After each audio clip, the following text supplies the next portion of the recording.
So good evening all. First of all, thanks to all for coming up over here and to discuss a few aspects of audit and a few aspects of accounting and all. So thanks for your time. And we'll try our best to make sure that whatever time you are putting over here, that would be like some learning would be there. You'll be learning some new things, and that will be helping you throughout your life and in your basically professional life. So now I'll begin with the session for today.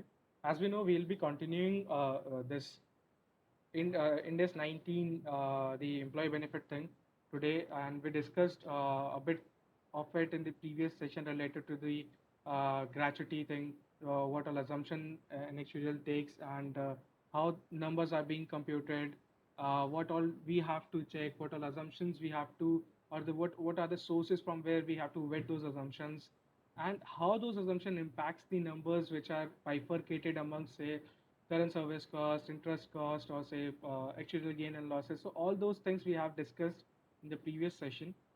Today we'll be continuing it further, and so I'll start with the portion where we left in the last session. Okay. Yeah. So we have covered this thing in the last session, but in hurry, related to the fair value of the plan assets. So I'll just take you guys through this.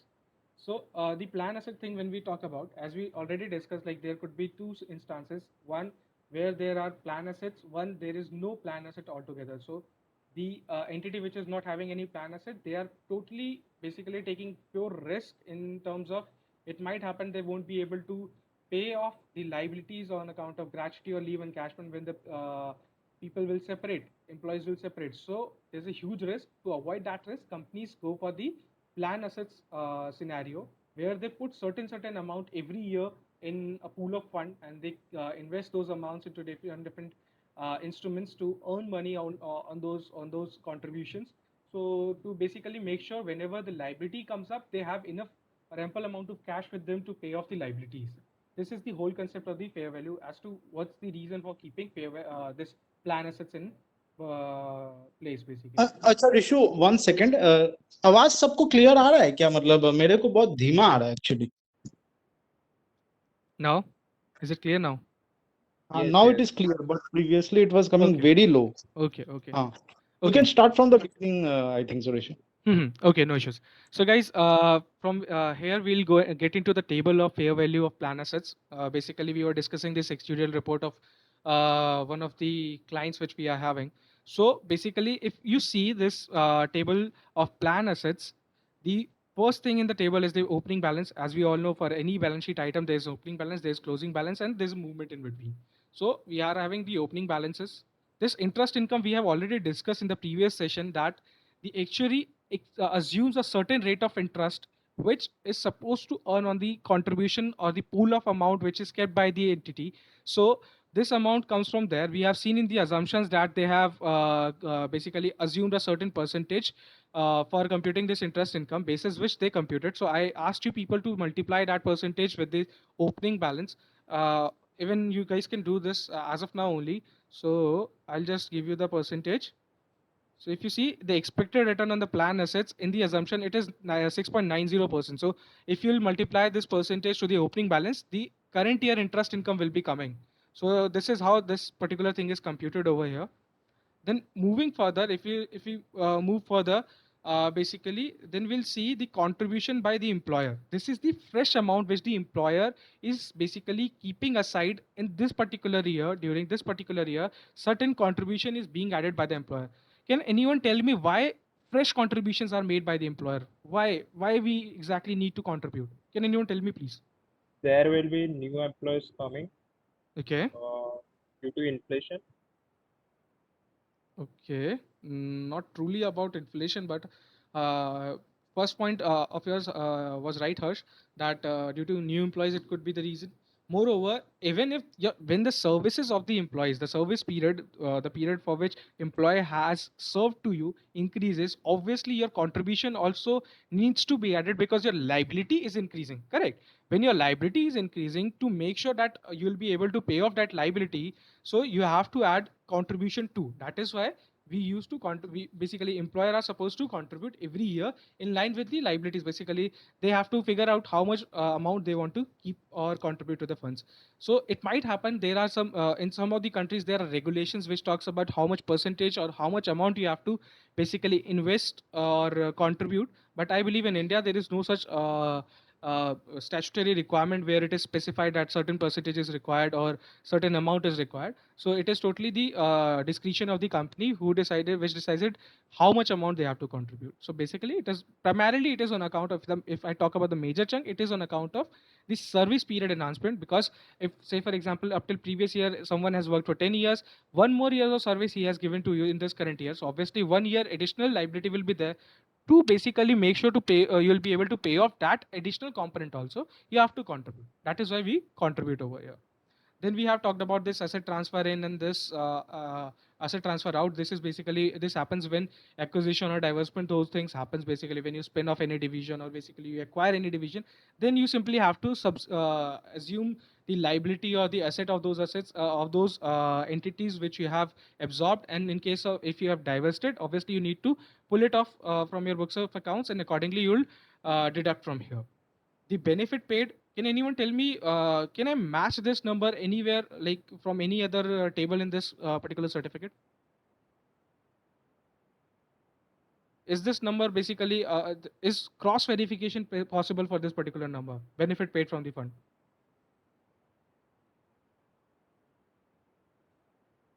Guys, we have already discussed this. So I believe you guys must be aware, like this number must be flowing somewhere else also in this report. Uh, I don't know the answer, but maybe from the PNL. Harsh, why PNL basically?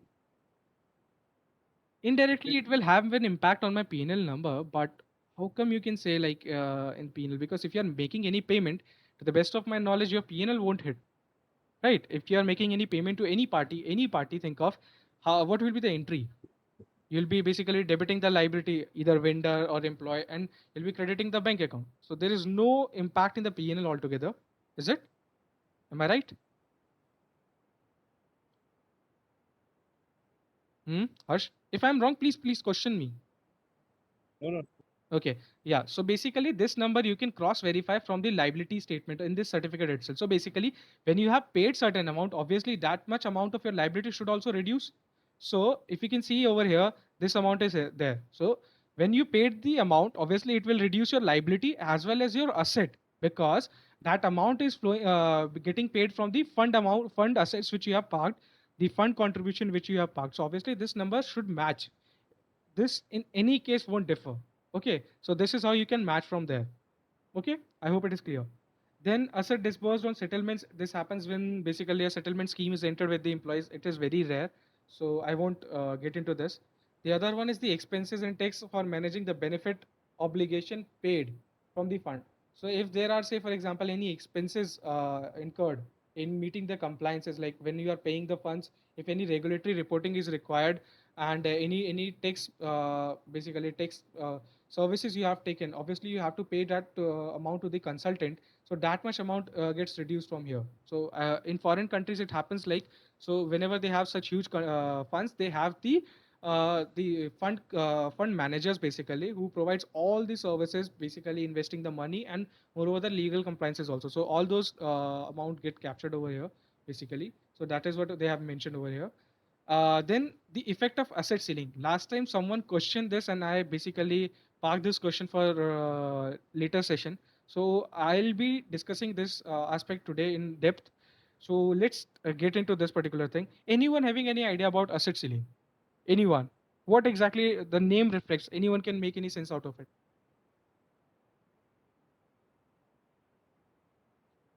Guys, anyone having any idea? Yes or no? No will also work. No idea. No idea. Okay, great. No issues. So let's dive into this. Uh, Give me a second. Yeah, is it visible? Yes. Okay. Okay. One second. Yeah. So basically, the asset ceiling concept is there to make sure.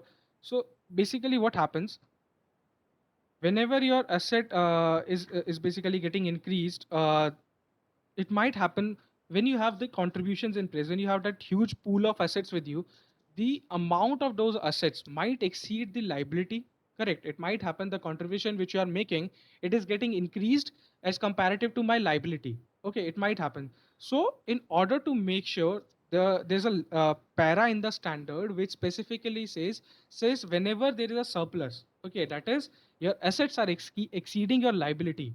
So say for example, my total liability computed by the actuarial is coming out 1 lakh rupees, whereas the assets which I have contributed is coming out to be 1 lakh 20,000. That might be on account of the capital market appreciation and the basically the increase in the valuation of the assets. So ultimately what's happening, against 1 lakh, I have 1 lakh 20,000 as the asset. And accordingly, I have a surplus of 20 lakhs. So this 20 lakhs will be flowing to my balance sheet, right? Are you guys agreeing with me on the statement that the 20 lakh, which is your asset, will flow to your balance sheet? Correct? Yes, sir. Yeah. So the point is, when this 20 lakh will flow to your balance sheet, the standard says what all basically, if you are flowing any number in the category of asset in your balance sheet, there are few requirements that this particular asset which you are booking in your books of accounts, which you are recognizing in your balance sheet, you must be having control over it. Okay.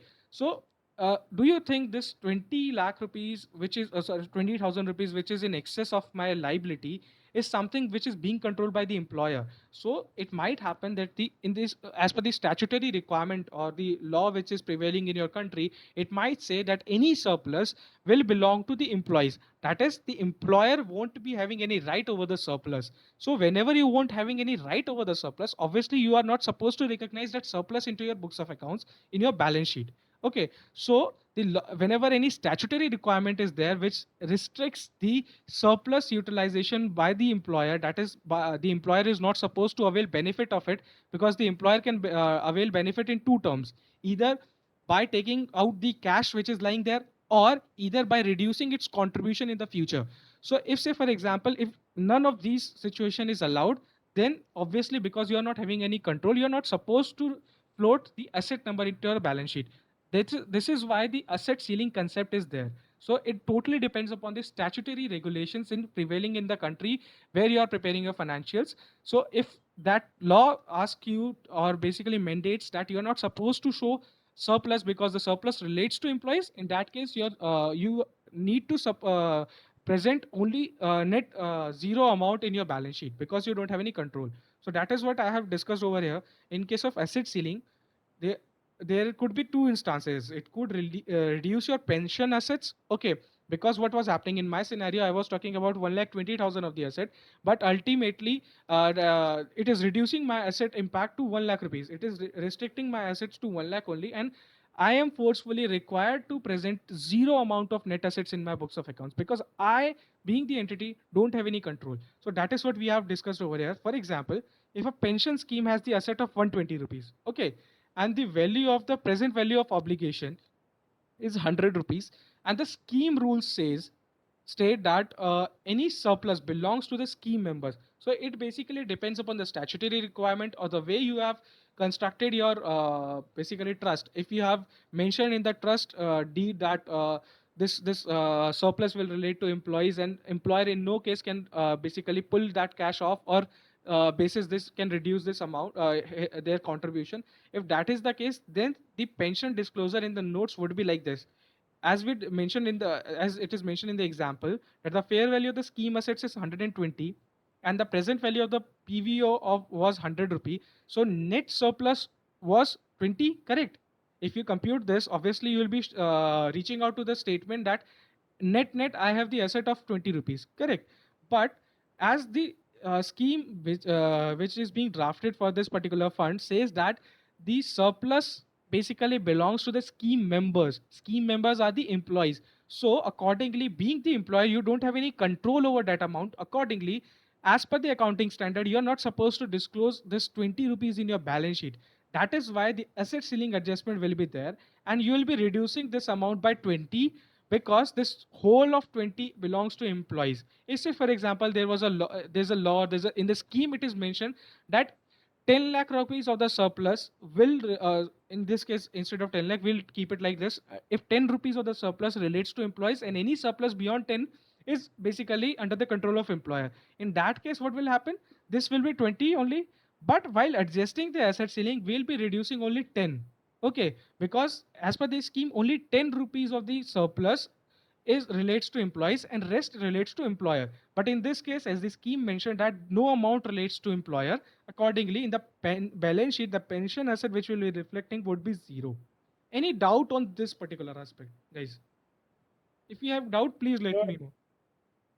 So I have a Please. so we aren't going Mhm. we aren't going to show it in the balance sheet. So how come the employees will come to know that this amount has been invested in the scheme assets? So we will be getting some statement or Yes.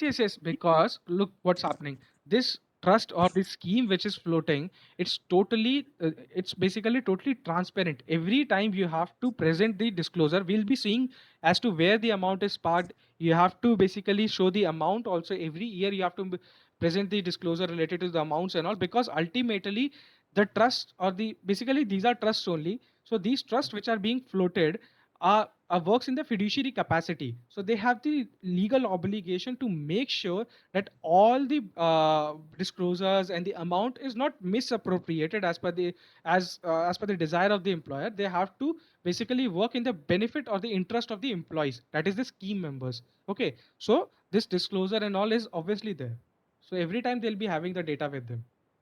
and in you will be giving disclosure of this also. Yeah. I'll show it to you, Showing Harsh. this. Mhm. Hmm. Yeah, go ahead, Harsh, if you have any doubt further. I was asking that only in notes to accounts, we will Mhm. be showing this amount asset ceiling adjustment, Yes, right? yes, yes, So yes. the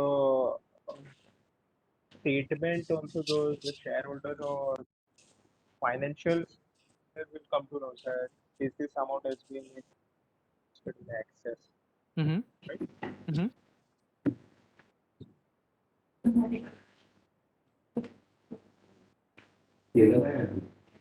Anyone having any doubt? Other like, इस amount का net account में disclose करो mm-hmm. क्या है, Ishan? तो इस amount को बस नोट्स टू अकाउंट्स में डिस्क्लोज कर देंगे Notes to accounts में disclose करोगे, and accordingly your balance sheet number is also getting impacted, na? ठीक है So that ठीक you है can see that your balance sheet asset is going, will be reflecting as zero. ठीक है sir Mm. Okay. Anyone having any other doubt? I'll show it to you, Harsh and Nishant, basically how this representation or the disclosure is made. Okay, but this basically this whole scheme or the trust or the fund basically works in the benefit of the employees. So any client, if you're working on and they have the funds or the trust over there, they'll be working for the benefit of employees. Okay, so they'll be having trustees over there who will be from the employees only, will be taking care of the all the disclosure requirements so that no manipulation is going on. Basically, no manipulation can be done by the employer to make sure all those stuff. Okay. If you guys don't have any doubt on the first instance, I'll move on to the second one. Okay, so the first instance was reducing the pension asset. In this case, we were having uh, assets exceeding the liabilities, whereas the other instance could be the asset is not exceeding my liability, but my net asset will get impacted. We'll see how. So increasing the size of the pension liability, we will be going through this. Now the example is like this: assume a company has a scheme asset of 80 rupees. Okay, now the asset is of 80, whereas the present benefit obligation is of 140. How much gap is there? Guys, please answer. 60. 60 is on lower side, correct? So the asset amount is on lower side, right? Okay. Now this is what basically known as the funding deficit. So there's a funding deficit of 60 to which the company has agreed, look, this 60 I'm not going to pay in single go. I'll be paying it over the period of 3 years. That is 20 rupees per year. Okay, we are fine with it because they are not supposed to.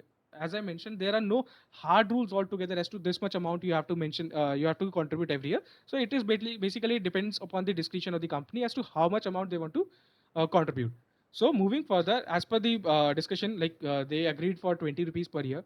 The scheme rule states that recovery payments cannot be avoided once committed. Up scheme के rules में they have mentioned if they have committed this contribution of 20 rupees, okay, they can't avoid once committed, even though my asset exceed liability, then also they have to contribute because they have committed. Okay, this what scheme says. So it is basically restricting the advantage to the employer to reduce its contribution in the future. Even if my asset will increase, say for example, the valuation of the asset which is 80 over here, it went up to 120, but still as you have committed, you will have to contribute. You will have to contribute because you have committed. So there is no benefit to the employer in terms of reduced contribution. Okay, guys. So this is the implication of this line. Moving further, any scheme surplus belongs to the scheme members. Okay, so the whole of surplus will relate to the scheme members. So this is the whole scenario. Now what happens? A year later, the pension deficit falls to 30. यहाँ पे pension deficit, how much was the pension deficit? Was 60. Now they are saying this is reduced to 30. This 30 must be on account of 20 rupees must be related to what? 20 rupees must be related to the contribution.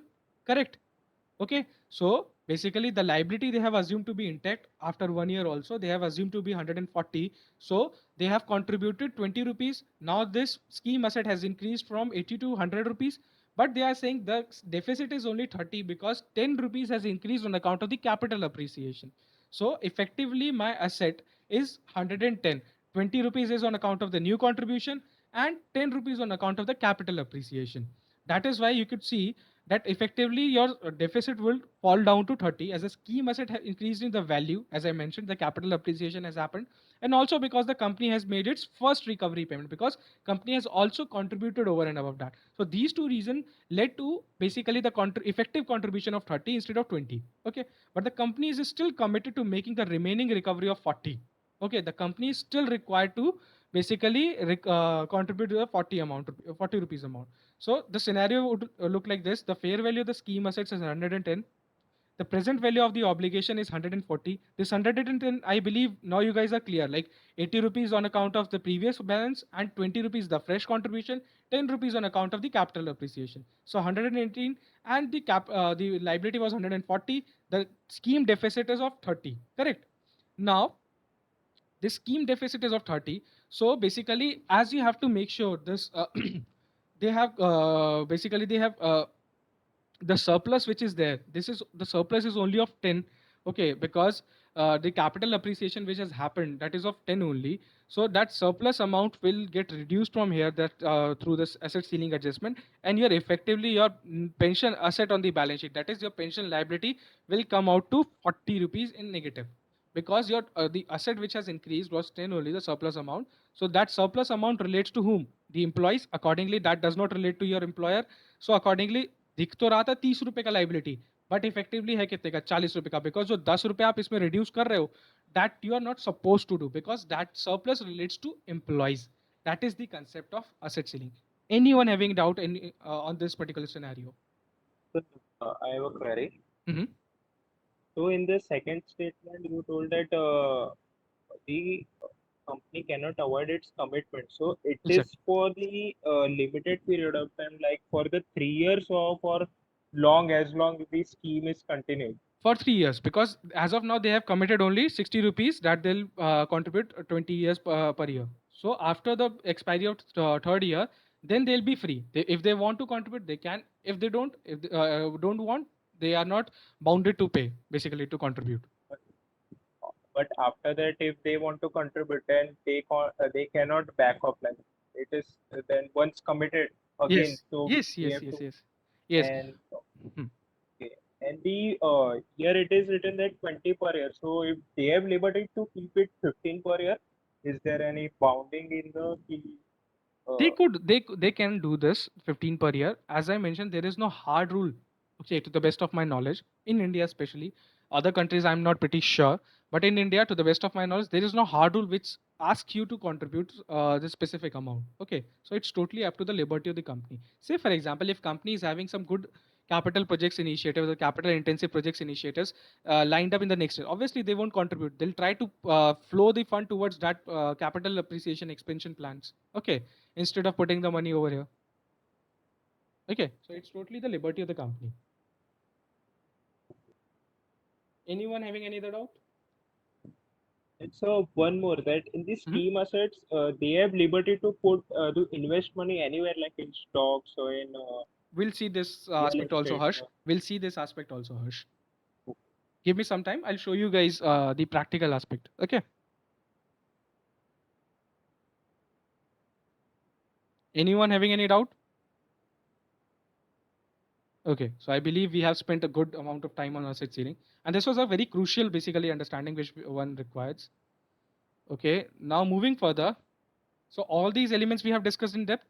The next one is the effect of changes in the forex exchange rate. It is on account if, say, for example, you have invested money elsewhere outside your own reporting currency, basically, or the functional currency. So then only this will come into the picture. But mostly it happens that the contributions or the investments are limited to the country itself in which the company is operating. Okay, so hardly you will find this. Moving further, this is return on plan assets excluding interest income, which we have discussed in the last session also. Why it is written like this? Return on plan assets excluding interest income. Because any asset can basically fetch you two things. One, your interest component. The other is the capital appreciation. So the interest component is obviously covered over here. So whatever left is on account of the capital appreciation, that is what we are keeping over here. That is the basically the increase in the valuation of the assets. So this is how your movement will occur. Obviously movement will be on account of नया पैसा डाला आपने, interest कमाया आपने, आपने पैसा पे कर दिया क्या, उसको रिड्यूस कर दीजिए. एंड ऑब्वियसली अगर रिटर्न कुछ आया कैपिटल अप्रिसिएशन के अकाउंट पे तो उसको ऐड कर दीजिए. This is how the movement will come and accordingly you will reach out to your closing balance. Anyone having any doubt on this table? जो ये कैपिटल अप्रिसिएशन वाला है वो तो असेट सीलिंग में है. कैपिटल अप्रिसिएशन वाला पॉइंट जो रिटर्न हाँ ऑन है. प्लान हाँ. एसेट्स है वो असेट सीलिंग में आना चाहिए ना. असेट सीलिंग में तब आएगा हर्ष जब आपकी स्कीम उस तरीके से ड्राफ्ट हो. If you have not drafted the scheme in that way, that is why I am saying it is not something, it is totally depend upon the scheme drafting, basically the trust deed which you have drafted, and the statutory requirement. If there is any statutory requirement, then only asset ceiling will come there. So in the standard it is written basically when you have the when you don't have the leverage to avail benefit of reduced contribution, and you don't have the benefit to pull out the cash. It might happen this company must be having the flexibility to pull out the cash if whenever they'll be feeling we have huge amount of cash. But in this case asset ceiling won't is not there because they have not drafted the scheme in that way. Okay. This amount is of the employer. They can show off in the balance sheet. Exactly, because there is no mention in the scheme that the surplus will relate to this particular the employees only. Okay. Had it been the scenario that they have drafted the scheme like that, obviously then asset ceiling concept would have come into the picture. We'll see if there's asset ceiling in the balance sheet. May, ha, we'll see, Khushi, where it will come. Obviously, we'll see that. Anyone having any doubt on this table, or else I'll move forward then. Okay, guys. So up till now, we have understood the liability, the asset. Now moving on further. If you have understood these two tables, you are done. You are done. Now it's just the classification into different statements of financial statements. Okay, be it balance sheet, be it P&L. If you have understood these two tables, you are done. Seriously, you are done. You'll see the magic over here now. Now, if you guys see the amount recognized in the balance sheet, as Kushi was asking where in the balance sheet it will come, we'll see. So the present obligation, if you guys scroll it up, I'll take you guys up. The total liability at the end of the period was 475,095 something. Okay, the same amount must be flowing over here. See, 475,095, right? Then the plan assets was 47604, 47604, 47604. These two amount has come. Funded status surplus deficit. Now, if you could see, my liability was 475. Asset which I'm having is 470. Obviously, I'm into deficit. So there's a deficit. Accordingly, net liability needs to be recognized in the balance sheet. Had it been the scenario that my asset was higher than my liability, this should have changed, and this should be the net asset recognized in the balance sheet. But in this scenario, as the liability is on a higher side and the asset is on the lower side, obviously you will be having net liability, which you will be showing in the balance sheet. Is it clear, guys? So the balance sheet disclosure is like this. We'll see in particular line item where it is blocked. But as of now, this is the amount which you will be recognizing in the balance sheet. Anyone having any doubt as to what amount will be shown in the balance sheet? Because we have recognized this amount. This is net liability and net assets, and the net of those, whatever, either it is surplus or deficit. If it is deficit, it will flow to my liability. If it is surplus, it will flow to my asset thing. Okay, guys. Hope there is no query on this because it is quite simple. As I mentioned, if you have understood those tables, you are done. Then net interest cost for the current period. Why net interest cost? As to why they have mentioned net. Okay, we'll see. Now they are saying the present value obligation at the end of the at the beginning of the period was 453. That's very much right. We can see that from the top. The fair value of the plan asset was this, and ultimately the net liability was 48979. Okay. Now on this, if you guys scroll it up further, if you guys move ahead, sorry, move upward, you'll see that in the case of liability, when we basically done the unwinding, जब हम लोग इस liability को push करके future में लेके गए, when we pushed it to next year, then obviously we were supposed to recognize the interest cost. This interest cost must be flowing there. 31088. Guys, just yeah. 31088. This is your interest cost. This is interest cost by because your liability is getting increased. Okay, guys. Now there is another item, interest income. Can anyone tell me from where this income must be coming? Guys, please answer. Hello. It's very easy, guys. You must be knowing. Just please So, tell. Hmm. so maybe the assets that gave the Exactly. Exactly, Harsh. So if you guys go up and in the interest income, you could see 27,728. So now you have two components. One is your interest expense, 27,728. This was the amount. Okay. So one component is related to pushing of the liability to the next year. That is unwinding it. So accordingly, it is your cost. And interest income, which is on your plan assets, that was assumed by the actuarial, that is there. So your net interest cost for the period is 3359994. That is net of these two. Anyone having any doubt on this?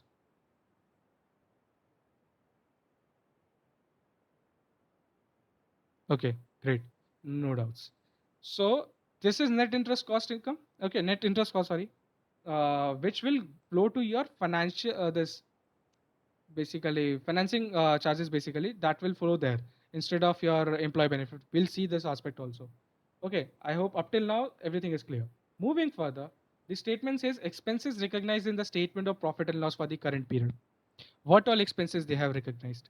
Current service cost. Anyone can help me in making me understand what this current service cost mean? We have discussed this in the previous session.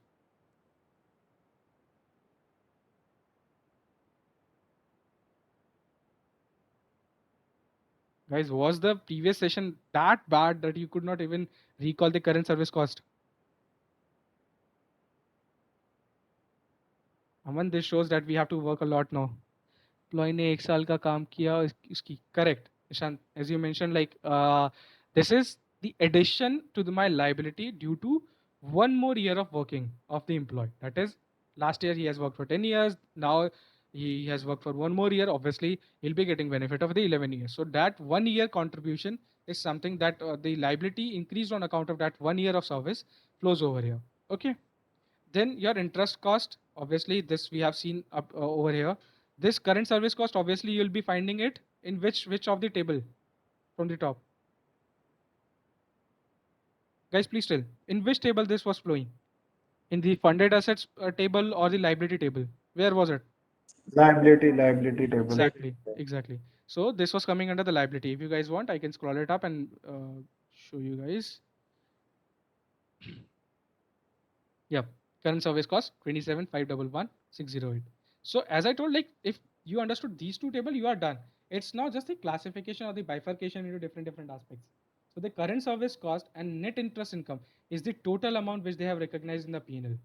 But there were other elements also, right? There were other elements on account of what? On account of my these OCI components. Where are these? Where these will get recognized? What about this one? as I mentioned, as Harsh was mentioning that this will impact the P&L. Obviously, this is a payment. This won't impact my P&L. That is why we are not recognizing it. Okay, so that is why we are not taking it there. This actuarial gain and losses, this will go to OCI. That is why the actuarial has not shown that this amount over there. So we'll see this amount must be flowing somewhere in the below tables. Okay, then obviously this again is the contribution. This contribution and all has nothing to do with the balance sheet, because if you are putting money into, sorry, this has nothing to do with the P&L, because if you are putting money into, your asset will increase, there won't be any impact in the P&L. That is why this amount is not taken there. Accordingly, whenever there is any increase in the value of the asset, that won't impact your P&L altogether basically. So we'll see basically how this happens. Now moving further, this we have discussed. Now, expenses recognized in the OCI for the current year. What expenses they have recognized? They have recognized the actuarial gains losses obligation for the period. This total 11,567.55. From where this must be flowing, guys? Liability table. Liability. Exactly. So in liability table, we are having these two components, okay, which are parked under the category of actuarial gains and losses. So these, if you'll sum up these two, obviously you'll be coming out with that number, which is mentioned there in the OCI table. This number is 11,560. This will be the total of those two components. The third is the return on plan assets. So any movement in the asset valuation is covered under the OCI, not to the PNL. Okay, guys. Always remember, only interest cost is something which is hitting my PNL, whereas the movement in the asset is taken to the OCI thing.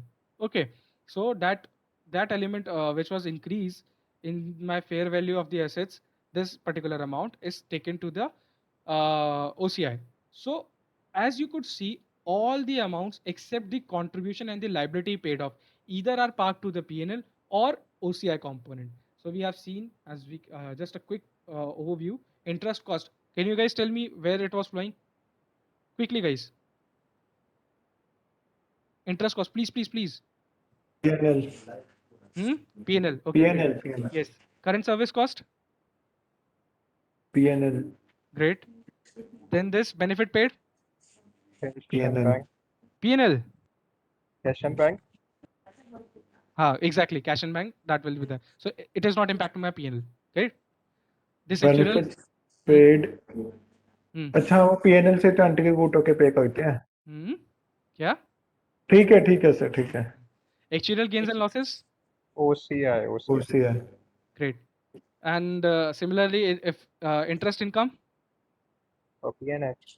contribution by the employer, Um, contribution by the employer. Should be the cash and bank will be affected. So basically, no impact on the P&L. Okay, neither OCI. This benefit paid, Cash and bank. Cash and bank. same, no impact on the P&L, neither OCI. This return on plan assets. OCI. Great. Return on plan. So we have seen Yes. all the elements as to where all these elements will flow in my P&L, OCI or balance sheet, where it will impact. Okay, guys. Now I hope basis those two tables, you should be totally clear as to which amount will go where, which amount will go where. If you are clear on that aspect, you are done. There's nothing. There's nothing. So if you see, this we have covered. OCI we have covered also. So your PNL bit is closed. OCI and the PNL thing is the only amounts which will be reflecting in the statement of profit and loss. Now, as we left the contribution paid or the amount, the liability paid off, these two amounts, OCI की entry बताओ. Okay, give me a second. Give me a second. OCI का entry क्या होगा? खुशी, you yourself try. OCI का entry पहले try करो खुद. If there's a gain, what entry will be there?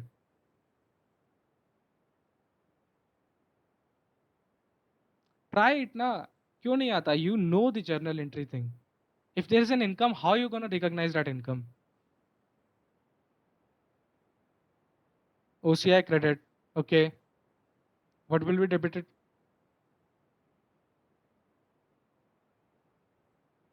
Think of it. What will be debited? How that income is impacting? That is reducing my liability. Correct. So my liability will get debited. Actuarial gain debited. Kushi, if there is a gain, how can you debit it? Sir, can asset debited? No. Asset is Why asset, Harsh? You are not increasing your asset.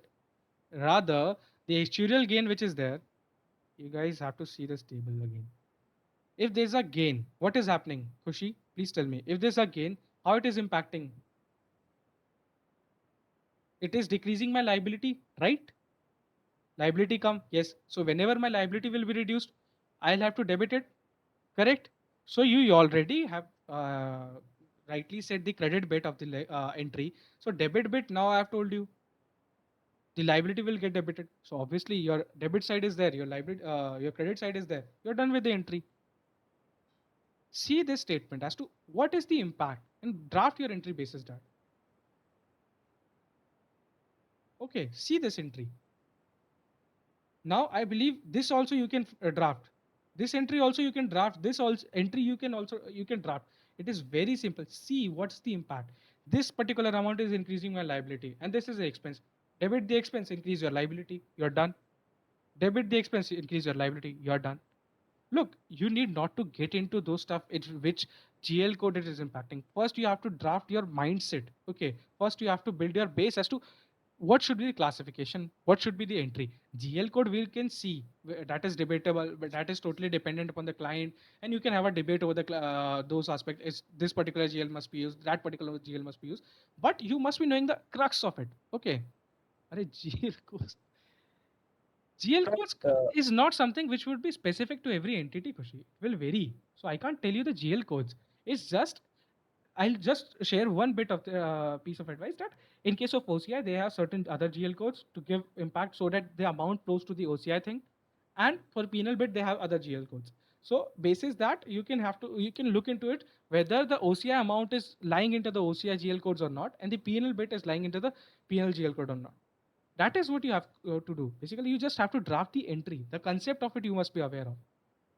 Entry draft कर लिया, basic entry, you're done.